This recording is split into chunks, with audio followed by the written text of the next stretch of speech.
आप इस तरह की चीजों की इजाजत नहीं दे सकते। ठीक है। और इसकी बिल्कुल इसकी वजाहत होनी चाहिए, पूरी तरह इस मामले को शफाफ होना चाहिए, आला तरीन सतह पे बताया जाना चाहिए। सिविल एविएशन के तर्जमान की बात सही भी हो तो लेकिन तासुर खराब रहेगा। हमारे मुल्क में तो 157 एयरक्राफ्ट्स ग्राउंड हुए हैं, लेकिन हमारा हमसाया मुल्क इंडिया $100 बिलियन की एक ऐसी मेगा डील कर रहा है जिसको लार्जेस्ट डील कहा जा रहा है और जिसमें बहुत बड़ी डील साइन हो चुकी है।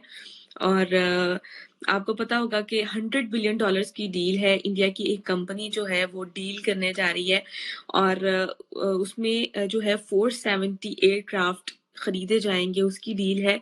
आप क्या कहेंगे? इवन के जो बाइडेन ने भी इस पे एक मतलब लाइक एक स्टेटमेंट जारी किया और उस पे बड़ा अप्रिशिएट किया इंडिया को। क्या कहना? आप इमरान खान को झूठा करेगा, कोई राइट नहीं आपके पास। वो सादे तो मीन डिक्लेयर हुए last time, unless you prove him otherwise. Yes, aircrafts ground कर दिए गए हैं, यानी 157 एयरक्राफ्ट्स अगर ग्राउंड हुए तो ये कोई कम तादाद नहीं है। तो कैसे चल रहा है ये कारोबार?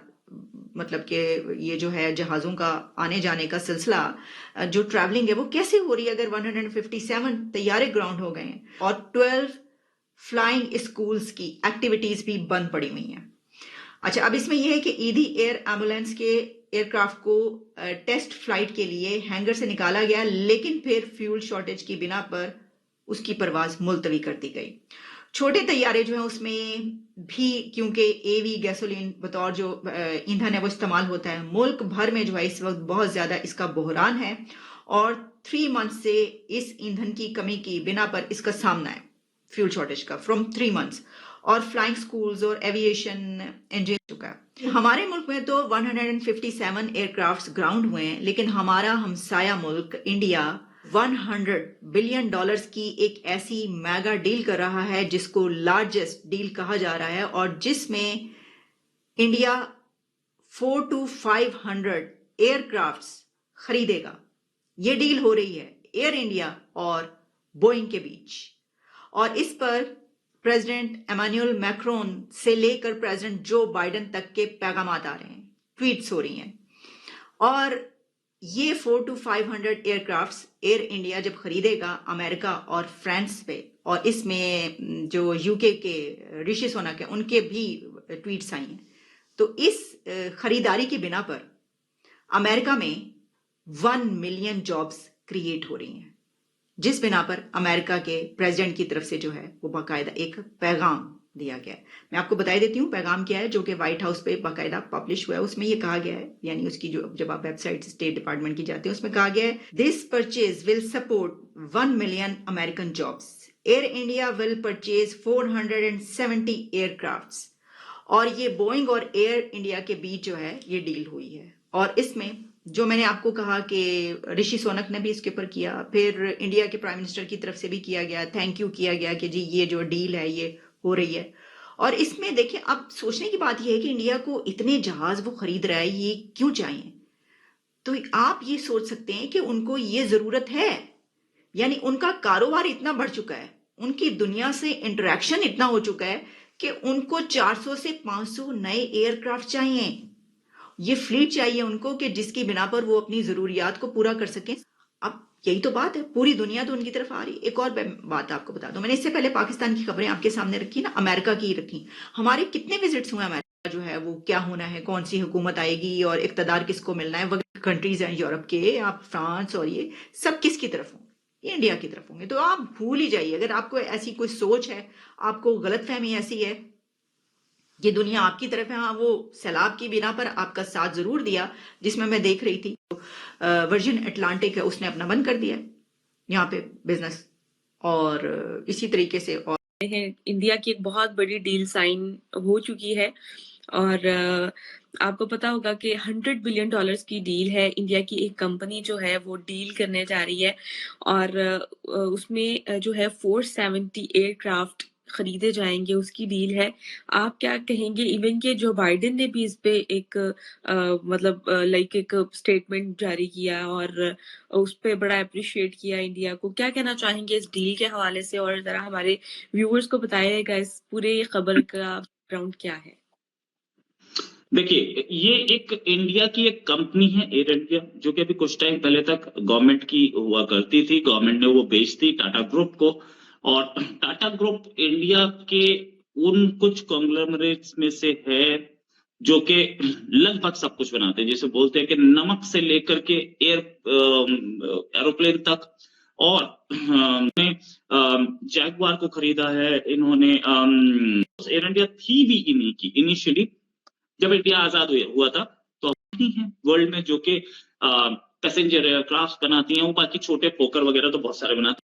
4 स्टेट्स में अमेरिका की 50 में से 44 स्टेट्स में 1 million jobs, 10 lakh jobs America में इससे क्रिएट होंगी।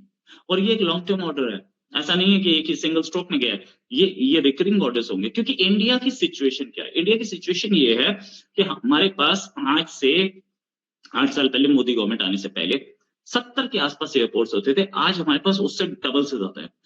हमारे एयरपोर्ट्स डबल से ज्यादा है। और हमारे जो सिविल एविएशन मिनिस्टर हैं ज्योतिरादित्य सिंधिया, उन्होंने बोला है कि अगले 3-4 साल में ये 200 से ऊपर चले जाएंगे एयरपोर्ट्स। हमारी एयर जो है it's going to be congested ना। हमारा अगर आप देखें तो 1,500, 2,000, 3,000 रुपए में आपको टिकट्स मिल रहे हैं, बाय फ्लाइट के टिकट्स मिल रहे हैं। आप आराम से दिल्ली मुंबई फ्लाइट टिकट 4,000 में मिल रहा है। तो आप जिसको, और ट्रेन का टिकट वही 2,000-2,500 पे है।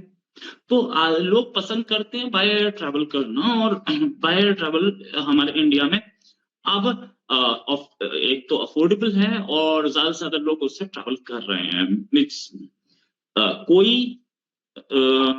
कोई ही प्राइम मिनिस्टर मोदी ने भी ये बोला है कि हम लोग चाह रहे थे अच्छे एंगेजमेंट, हम दोनों कंट्रीज के अच्छे रिलेशंस चाहते हैं। टाटा ग्रुप 250 के आसपास खरीदेंगे, प्लेन लेगा। अच्छा, इसको खरीदने के बाद Tata group will be one of the biggest airlines of the world. अभी तक टाटा, एयर इंडिया या कोई भी इंडिया की कोई भी एयरलाइंस वर्ल्ड की बिगेस्ट एयरलाइंस में नहीं आती थी। इंडिया 3rd लार्जेस्ट इकोनॉमी हो जाएगा अगले 4 साल के अंदर, 4-5 साल के अंदर। और उसके साथ साथ हमारी पॉपुलेशन वर्ल्ड की सबसे ज्यादा पॉपुलेशन है। पिछले हफ्ते हम वर्ल्ड की नंबर 1 एयरक्राफ्ट इंडिया खुद क्यों नहीं बना लेता? मतलब लाइक ताकि उनको इंपोर्ट ही ना करने पड़े। इतनी बड़ी डील थी। और ये बात अभी थोड़े देर पहले, कल परसों की बात है, मेरे एक दोस्त हैं अंशुमन आनंद, उन्होंने पूछी डिफेंस मिनिस्टर से कि हमारा अपना जो फाइटर जेट है तेजस, अभी हमारा एयर इंडिया शो चल रहा है, वहां पे अंशुमन ने पूछी कि हमारा अपना फाइटर जेट है तेजस, वो फॉरेन के इंजन, जनरल इलेक्ट्रिकल्स के इंजन से क्यों उड़ रहा है, हमारा अपना इंजन क्यों नहीं है? तो डिफेंस मिनिस्टर साहब ने यही बोला कि हम भी इस पे काम कर रहे हैं, we are working on it, और जल्दी आप देखेंगे कि हमारा अपना फाइटर जेट अपना ही इंजन से, वो 90 किलो न्यूटन की कैपेसिटी टच नहीं कर पाया था, हम लोग उसको उस पे ले रहे हैं। एक और इंजन, माने के इंजन हमारा बंद। मरियम नवाज के हराम का इमरान पैसा खान है, ने 4 साल में खराब किया। जहां आप ऐसा जैसे कभी भी नहीं लोग हुआ। जुबैर साहब हाथ बांध के खड़े होते हैं, तो आपको लगता है कि ये सारे मुल्क जापान के ऊपर एटम बम गिरा, आपके खिलाफ बयानिया इतना वो मजबूत खड़ा है हो गया PTI का। सेकंड वर्ल्ड वॉर के इफ्तिखार बाद। भाई, आपका ये पॉइंट कैसा आ गया, मुल्क है उनको जो ये जवाब पैरों पे नहीं खड़ा कर बात सके? करे, क्या प्रोग्राम हो रहा है? जी जुबैर साहब, आप फरमाइए, आपको योर टेक बोलिए इफ्तिखार साहब। एक तो पहली बात यह है कि इफ्तिखार दुरानी साहब ने कहा कि जो मरियम नवाज का एक कोई क्रेडिट बता दें जो उनकी वजह शोहरत है कि जिसके बेसिस डॉक्टरेट किया, और कितना तजर्बा आपने। इमरान खान का क्या तजर्बा था? क्रिकेट खेलते थे, तो इस वजह से वो बन गए, प्राइम मिनिस्टर बन गए। भाई अवाम में अगर मकबूल होता है, आज मैं और या इफ्तिखार दुरानी निकले। दूसरी बात यह है कि and she is genuinely the only real opponent of Imran Khan today। और इस वजह से इमरान खान ने एक साजिश के बेसिस पर एक बयानिया बनाया कि अमेरिका ने साजिश की थी, अमेरिका ने उनकी हुकूमत को गिराने की साजिश की थी।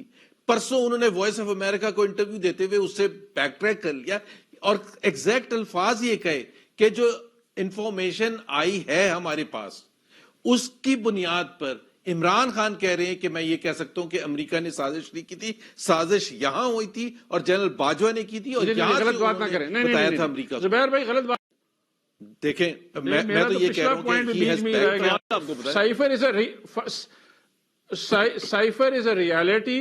2 NSCs में साइफर पेश किया है। मैं जरा कमर दिलशाद साहब को जाना, ऐसा ना करें ना, आप सुने। झूठ बोला यार उन्होंने, सिंपल यार। सर इफ्तिखार में आपको तसल्ली कर रहे आपने यार। एक पहले भी झूठ बोल रहे थे, अब भी झूठ बोल रहे कमर दिलशाद साहब यार, अब अच्छा ये आपने कितना बड़ा इल्जाम लगा दिया इमरान खान पे कि वो झूठा है।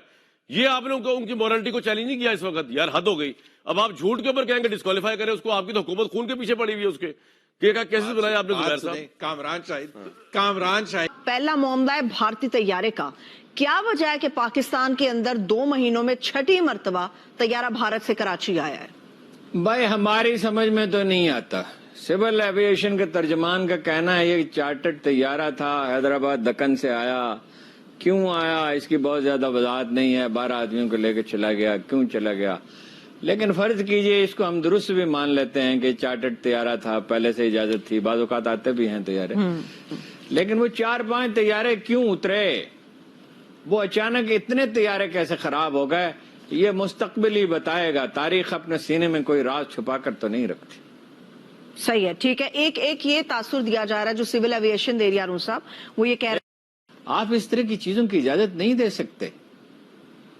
ठीक है, और इसकी बिल्कुल इसकी वजाहत होनी चाहिए, पूरी तरह इस मामले को शफाफ होना चाहिए, आला तरीन सतह पे बताया जाना चाहिए। सिविल एविएशन के तर्जमान की बात सही भी हो तो लेकिन तासुर खराब रहेगा। मुमकिन है दुरुस्त कह रहे हो, लेकिन वो लोग एतबार करने के लिए तैयार नहीं है हालात ऐसे सूरत